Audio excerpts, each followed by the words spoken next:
Bonjour les amis, alors aujourd'hui je vous retrouve de nouveau avec une vidéo sur les cheveux et je voudrais vous présenter une recette pour réaliser des eaux de rinçage. Je vous avais fait un petit sondage sur Instagram et vous avez été nombreux à être intéressés par cette vidéo.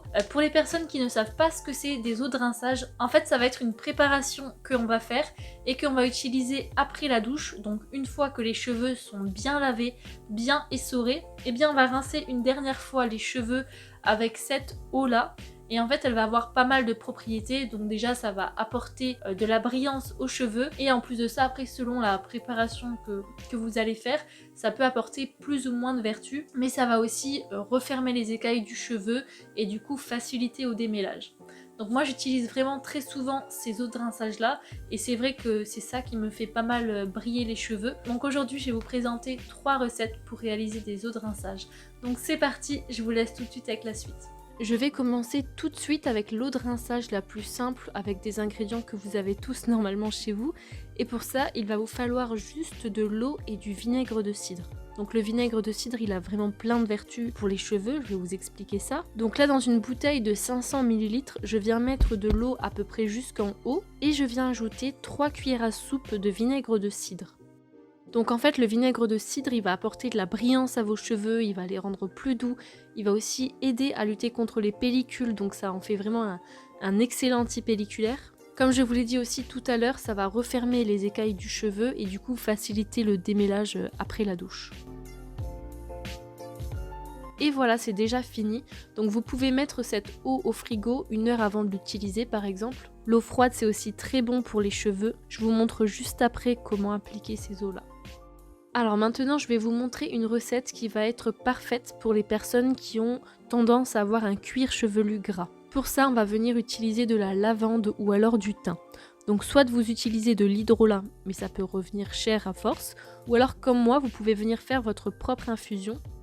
Donc dans une casserole, je viens faire chauffer de l'eau et je viens ajouter de la lavande. Si vous avez un cuir chevelu gras, vous pouvez aussi utiliser le thym. Je vais bien laisser chauffer mon eau et une fois qu'elle est bien chaude, je laisse encore 20 bonnes minutes pour bien laisser le temps à la lavande de bien infuser. Une fois que l'eau est bien foncée, je vais venir filtrer cette eau-là pour retirer les résidus de lavande. Donc voilà ce que j'obtiens.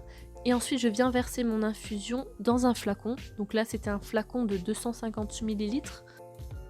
Et je termine par venir mettre 10 ml de vinaigre de cidre.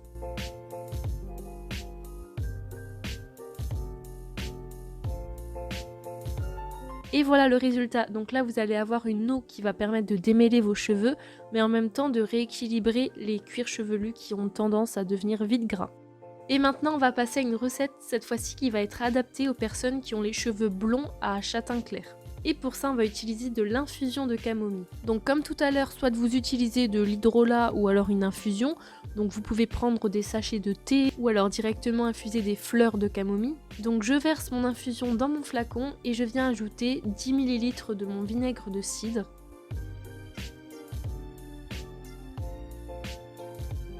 Et voilà, votre rinçage est prête. Donc en fait, la recette à la camomille, ça va déjà faire ressortir les reflets blonds. Elle peut aussi éclaircir légèrement les cheveux, mais elle va apporter de la brillance et du coup aider au démêlage. Et voilà pour les recettes, donc maintenant je vais vous montrer comment les utiliser. Donc moi la mienne je la garde tout le temps au frigo. Et lorsque j'ai fini ma douche, une fois que mes cheveux sont propres et essorés, je viens verser mon eau de rinçage sur mes racines, mes longueurs et mes pointes. Donc j'essaye vraiment d'en mettre partout. Et ensuite j'essore bien mes cheveux. Je viens rouler une serviette autour de mes cheveux et je vais les laisser sécher 10-15 minutes dans la serviette. Et ensuite je les laisse sécher à l'air libre. Et voilà pour les recettes. Donc pour répondre à vos questions, oui, vous pouvez commencer à intégrer ces eaux de rinçage dès que vous passez au naturel, donc dès que vous commencez votre phase de transition. Mais si vous voyez que vos cheveux n'apprécient pas de panique, c'est peut-être juste que c'est un petit peu trop tôt pour venir intégrer les eaux vinaigrées.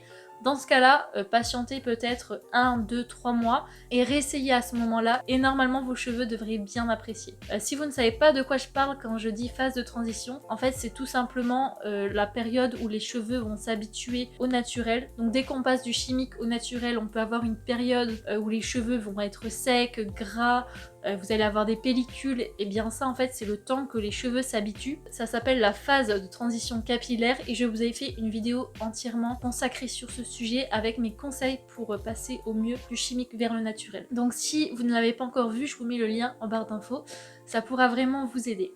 Donc moi je vous fais de gros bisous et je vous dis du coup à la semaine prochaine. Ciao!